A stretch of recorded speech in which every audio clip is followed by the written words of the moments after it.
A lot of cities were designed to separate people and to give certain people more access to opportunities. Shout out to redlining. I feel like city officials can do so much more to regulate housing. That's they're not doing, and I think it's a small way to pacify us to say like we're doing the best that we can, um, but it's not enough, honestly. Especially when we have a whole river line of like houses people. I think our city officials can honestly like make housing more accessible by like, um, God, what's that word for like rent? Rent control is a big one because people's rent like it keeps rising, and there's nothing to regulate that. Um, and they can build a lot more housing. I also think like high rises are something we need to consider. Like it might be a value not to have high rises in the city, but honestly, just if like these buildings were a little bit taller, like we could have a lot more housing. I think the people are great. Like I love the people in Santa Cruz at UC Santa Cruz.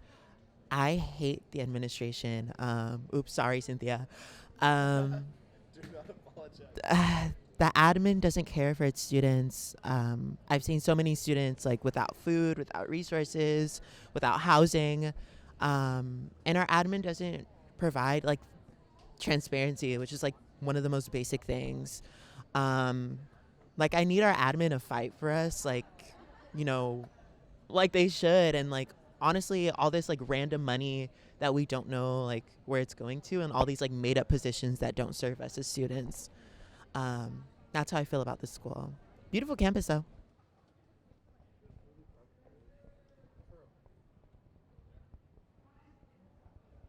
In January, I had a pretty nasty crash where I had an OTB crash like over the bars, and I landed on my head at about 30 miles an hour and like smashed into a rock and kind of like pinballed down the mountain.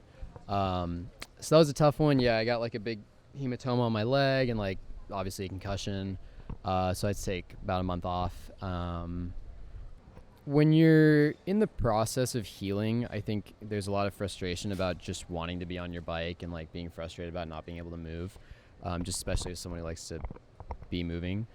And then once you get on the bike, I find there's usually a little bit of apprehension. I mean, so the lines we ride out here, there's really nothing like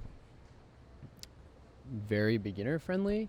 So you kind of find yourself pacing the ridge for your first downhill run, thinking like, what should I ride? Like, this feature is gonna trip me up. This is gonna trip me up. But once you just make a decision and you just drop in, usually all that goes away, and you're just focused on riding, and from there you're pretty good.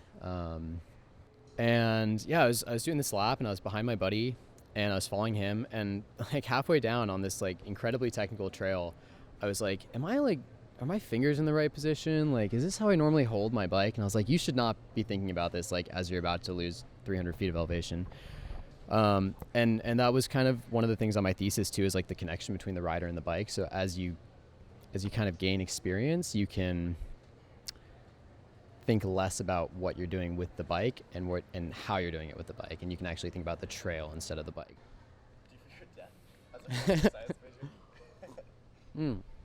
As a cog sci major, not as a mountain biker. I don't know. It's easy to say you don't fear death, right? But um, I think yeah, I think I fear missing out on life experiences. Like if I died, there's a lot that I'm looking forward to doing.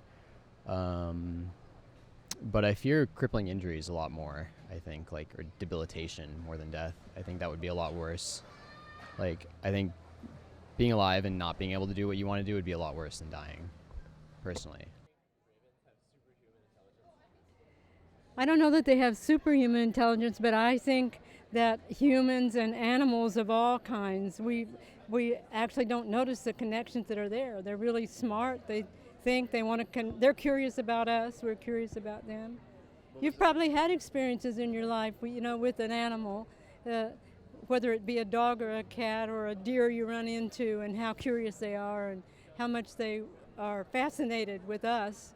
My life was more with animals than it was with people. Um, and I had a favorite horse that I had for actually 25 years.